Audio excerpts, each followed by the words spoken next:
Vermont Assistive Technology Program presents the CETT or CETT process as adapted from Joy Smiley Zabala's SETT CETT process. By the end of this video, you will learn how to consider AT using the CETT process, how to maintain a person-centered process, the elements that affect tool selection, and that tool selection is the last step, and we'll understand the best information to include in a referral. CETT is an acronym spelled C-E-T-T. The C stands for consumer, the E stands for an environment, T stands for tasks, and the second T stands for tools. And CETT is a process that we use to consider assistive technology for each individual that we see. To best understand the CETT process, we're going to go and use a consumer example. Meet Giselle. Giselle is a 72-year-old woman with Parkinson's disease and rheumatoid arthritis. She mentions that she is having difficulty eating because of tremors. For example, when she is eating soup, it sloshes out of the spoon as she brings the spoon to her mouth. Also, because it is hard for her to hold small handles, she accidentally drops her silverware on a frequent basis. Giselle has difficulty with fine motor tasks, like replacing batteries or plugging in electrical items. She mentions that her eyesight is diminishing, and because of this, along with her dexterity difficulties, she does not wash dishes by hand, but instead relies on her dishwasher. Going out to restaurants with friends is important to her, and she'd love to have a way to eat all kinds of food. The CETT process is person-centered, and therefore C stands for consumer, and the consumer is at the center of this process. So the first step is to discover how the consumer currently interacts with the world and what barriers the world presents for that consumer. So we look at the consumer's physical and sensory needs.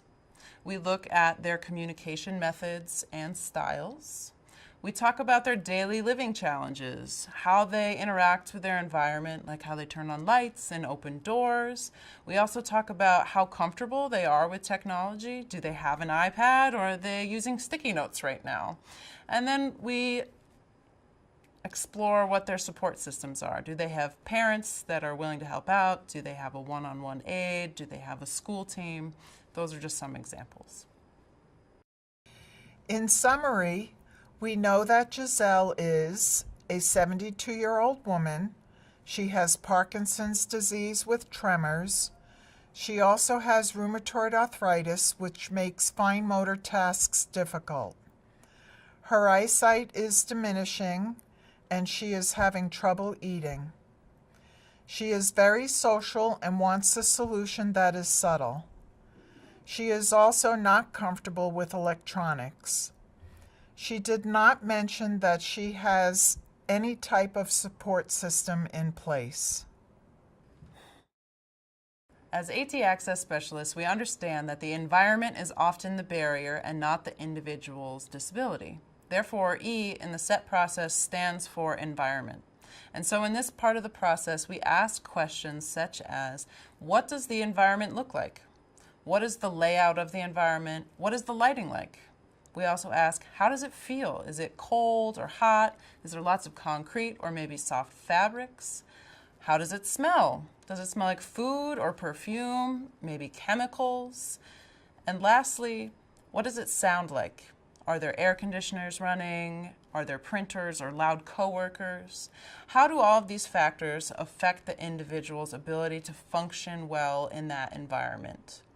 The presence of these environmental factors will directly impact the person's ability to complete a task if they are not addressed. Giselle typically eats at home, has a dishwasher, and when she does eat out, she eats in restaurants that might be busy and loud. Some additional questions that we might ask Giselle about her environment include: is the lighting adequate in her kitchen for her to properly see her food and work in the kitchen? Can she operate all of the buttons on her dishwasher? Does stress affect her tremors? If it does, are her tremors worse when she is out in the restaurant? And now we come to the first T in the CETT process, which stands for tasks. Here we collect information about what the consumer needs to do in the environment that we chose. First, we name the task and we consider all of the steps that it takes to complete that task. Sometimes there's only one task in that list that is preventing the person from being successful. So what is that one thing that is preventing the consumer, and what can we do about it? Second, what is the goal of the task? It's important to remember that the procedure can be changed and that we don't always need to follow the same list of tasks or steps to get to the final goal. So is there a way that we can change how that procedure happens? And what outcomes are expected? For example, a task may need to be completed in a certain amount of time or with a certain amount of accuracy, and this is often determined by an employer or a school or maybe even the individual themselves. So finally, how do we figure out how to get the consumer from A to B without being so strict that we prevent their success? So what does Giselle need to do? She stated that she needs a way to eat all kinds of food, which means having access to a spoon, fork, and knife. This is currently difficult for her because of her tremors.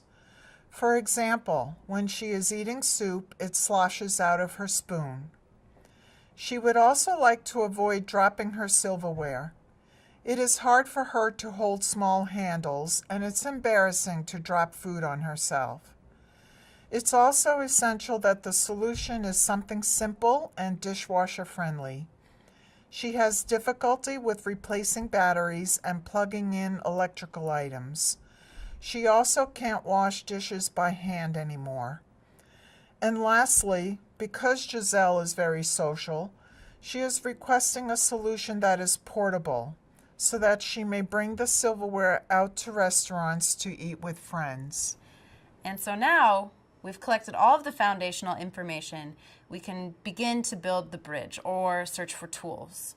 Tools are always the last piece to the puzzle, as this process is consumer-driven, as we've already talked about. And it's important that we look at just one environment and one task. This will make it easier to select a tool. That doesn't mean that the tool can't be used for other tasks or in other environments, but when trying to narrow down the options, it's important just to look at one of each. It's also important to remember that each tool comes with techniques and strategies that help the tool become useful. Just because you have the perfect tool, if you don't know how to use it effectively and efficiently, it may not be the right tool for you. And lastly, it's important to have support from the team. The people that are working with the individual should know how to use the tool and understand the strategies that the individual is using. That way that they can support them or help them fix it if the tool breaks, for example. Giselle is interested in exploring assistive technology. She called a referral service and was given our 800 number. She called 1-800-750-6355 and gave her contact information to the services coordinator, who then passed her information on to the AT specialist in her area. The AT specialist called Giselle, gathered her story, and set up an appointment for a demonstration of some eating tools they had available for people who have difficulty eating. When Giselle visited the AT Access Specialist, she saw 3 tools. The Steady Spoon. This is the spoon that Giselle had asked to see because her friend had one. This spoon has a weighted ball on the end, which levels the spoon when the wrist rotates. It is advertised as being useful for tremors, but from experience, the AT specialist thought it might not be the best fit because it can be hard to clean and the top has a tendency to spin. She tried the Liftware Steady, which is a mechanized spoon designed to counteract tremors with a built-in gyroscope. This spoon was specifically designed for eating with tremors, has 3 attachments for a regular spoon, fork, and soup spoon, but it does need to be charged and the handle is not dishwasher safe. Lastly, they looked at weighted silverware placed in a quad cuff.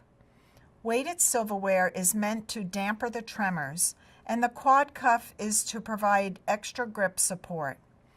The set comes with a spoon, fork, and knife, and without the cuff looks identical to regular silverware. Giselle tested out all 3 spoons and asked questions about each. She and the AT Access specialist compared the pros and cons and created a feature-match chart. On the left-hand side of the chart, Giselle and the AT specialist listed the essential features that Giselle was looking for in a solution. She needs something with a large handle, silverware that is dishwasher safe and durable if it gets dropped, something that requires no charging or batteries and can work as a fork, spoon, and knife, and lastly, something that is portable. Across the top, they listed the 3 tools that she was going to try that day. Under each tool, they listed whether or not the tool met the requirement.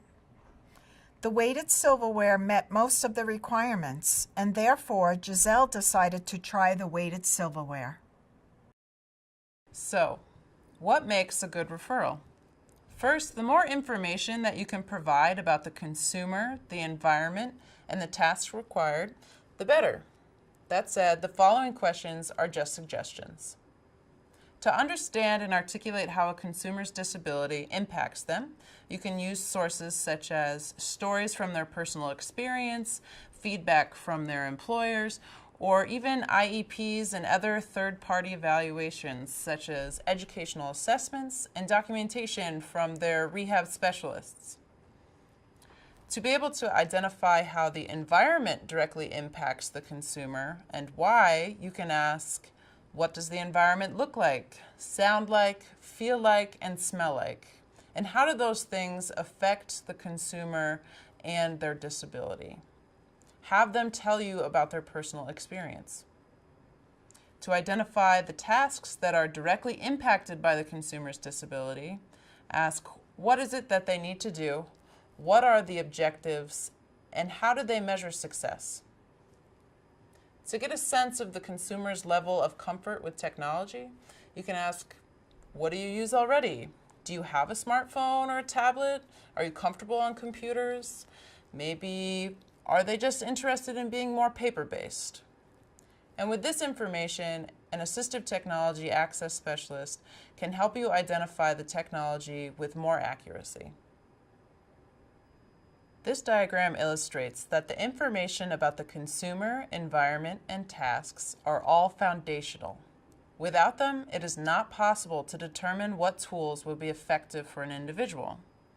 It also demonstrates how tools and assistive technology can act as a bridge that allows an individual to move through an environment to complete a required task. The goal is to provide the individual with autonomy, self-determination, and independence in all environments across all tasks. This is what we call universal access.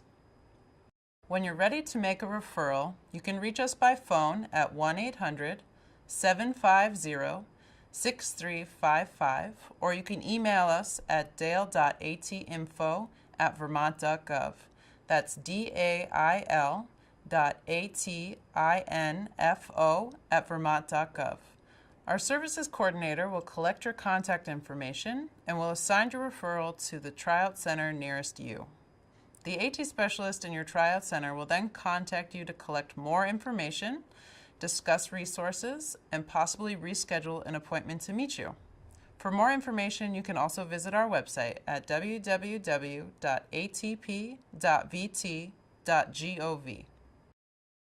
In this video, we've learned that the CETT is a process for considering AT and that it is a person-centered process.